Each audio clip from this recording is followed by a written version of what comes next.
Natalee Holloway's parents finally appear to have answers on what happened to their daughter after she went missing more than 15 years ago.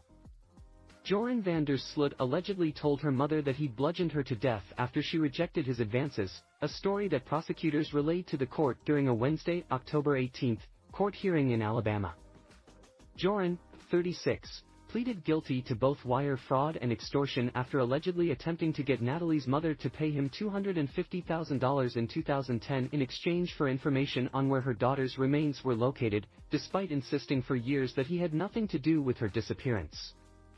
"You didn't get what you wanted from Natalee, your sexual satisfaction, so you brutally killed her," Beth said in a court statement on Wednesday, claiming that Joran terminated her dreams, her potential, and her possibilities with her death.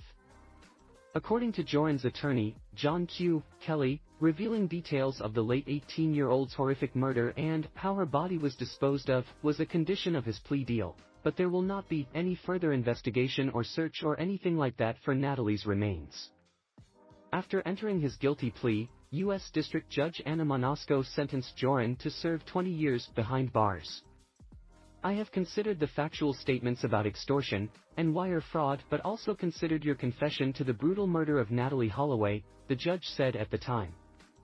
As OK previously reported, prior to his sentencing, Joran was serving out a 28-year sentence in Peru for the 2010 murder of college student Stephanie Flores. The Dutch murder suspect confessed that he'd killed Stephanie after she'd seen an instant message that implied he'd been involved in Natalee's disappearance. "I hit her in the face exactly on top of her nose," he reportedly said during his confession. "I think she started to faint. It affected me so that I grabbed her from the neck and strangled her for a minute. There was blood everywhere.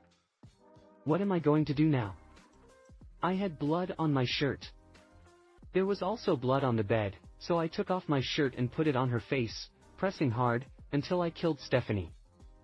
Peru Minister of Justice and Human Rights Daniel Maurate Romero confirmed earlier this year that the Peruvian government had decided to allow the U.S. to extradite Joran for his prosecution in the United States for the alleged commission of the crimes of extortion and fraud, to the grievance of Elizabeth and Holloway.